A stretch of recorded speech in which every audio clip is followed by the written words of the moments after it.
It looked like somebody was bent over and had their head in the window of the deer blind. It either heard me or smelt me, and he pulled his head out of the tent and stood straight up, and that shocked me.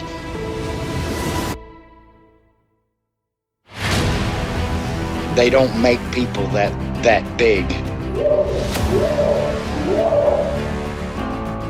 The way it moved, almost as if it was gliding across the beach. I've never seen anything move like that in my life.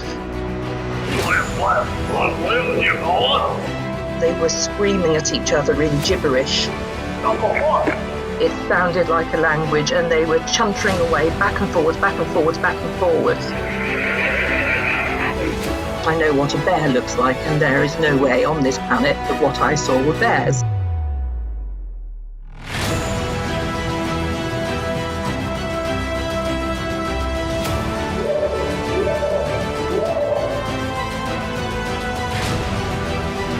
What are you reporting? Jesus Christ, you better... Sir? Zia! Hello? Get somebody out here. What's going on now, sir? That son of a bitch is about 6'9", I don't know. Do you see him now, sir? Yes, I'm looking right at him. Uh-oh.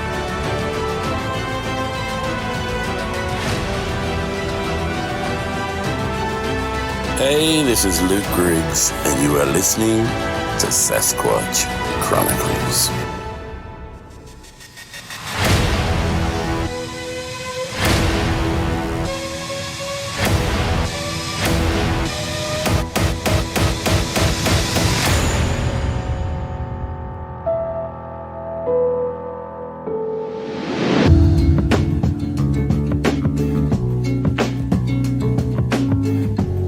Welcome to the show, everyone. Thanks for being here tonight. Got a great show planned for you.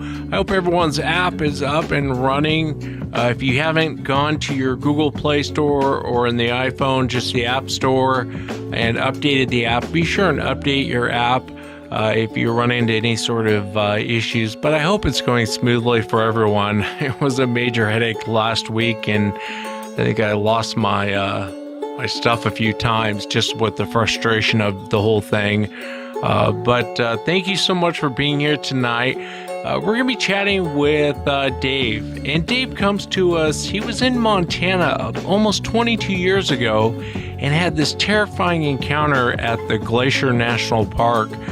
Dave does a lot of hiking. He goes into a lot of remote areas.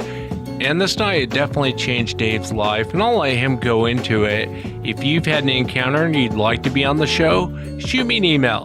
My email address is wes@sasquatchchronicles.com. Let's jump into it tonight. I want to welcome Dave to the show. Dave, thanks for coming on. Absolutely, man. Happy to be here. Yeah, man. And if you would, take us back to 2001 in Montana. Kind of what were you doing, and walk us into what happened. Well, I've got to back up to a little bit before that. My goal was to get into the Nyack Valley of Glacier National Park. At the time, I believe it was the only area that was open for zone camping. So you didn't have to be like at a specific campsite on a specific night. You know, there's no reservations. It's very rugged, very, very backcountry. And my goal was to just be out there and alone and, you know, do the communing with nature. That was my intent for being in Glacier in the first place. My initial attempt to get into the Nyack, I literally was nearly blown off from two medicine paths.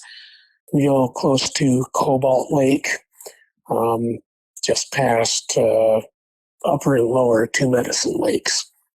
It was late in the day. I knew a storm was coming. My, bravado of being in my early 20s kind of took hold and told me I could make this happen, but I couldn't. So I had to, in extremely high aggressive winds and storms, retreat back to Cobalt Lake, which was on the leeward side of the oncoming weather. kind of camped there illegally for the night. I was on my own, so I wanted people to know where I was. I went all the way back to the ranger station at Two Medicine Lake, rearranged my itinerary, making sure I had people who knew slightly where I was, and then went back over to Medicine Pass, down into the Nyack Valley. At the bottom of the switchbacks, I remember there being a very nice glen, tall grasses, beautiful area, sun was out, this was August, it was gorgeous. Fun spot that I felt comfortable in, set up my one-person tent. Took me a while to find an appropriate place to hang my bear bag. Got that over an extremely high branch that I felt finally comfortable with. Hung my bear bag. Must have been, it was close to 30 or so feet in the air. Went to sleep, slept well, woke up at, I'll say, that cusp between pre-dawn and dawn, where there's ambient light, very little shadows. The forest is just barely starting to come alive.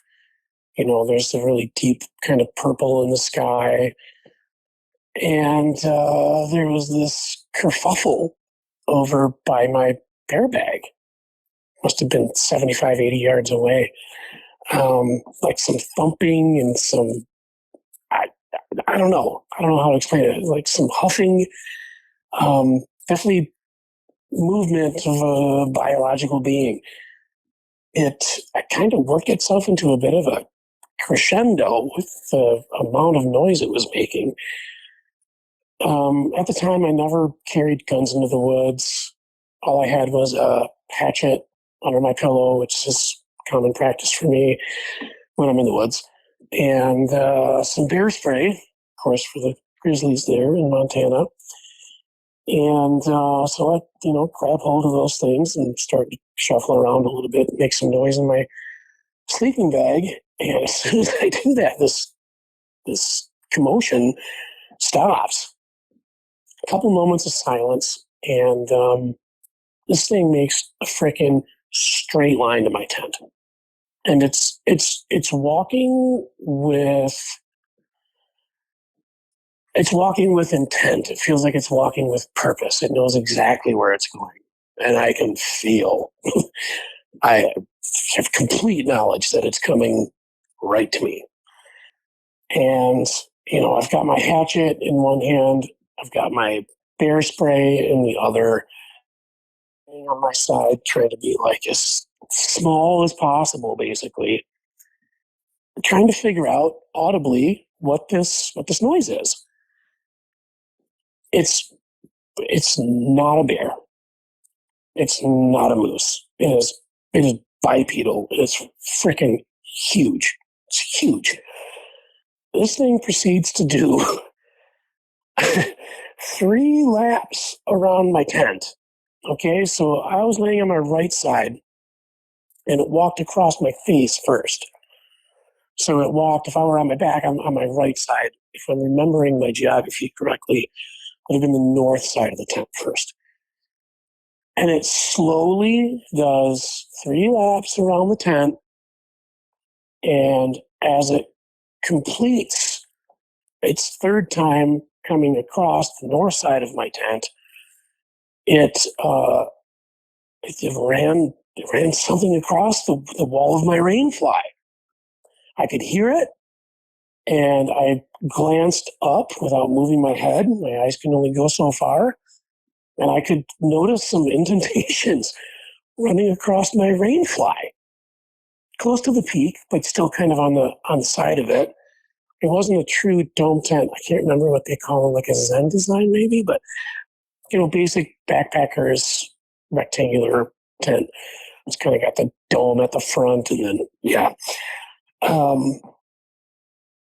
and I remember thinking to myself, like, is that the nose of a bear? Is that the frickin' the ends of the antlers of a moose? Like, what the hell is that? And in addition to that, again, because it's still pretty fresh.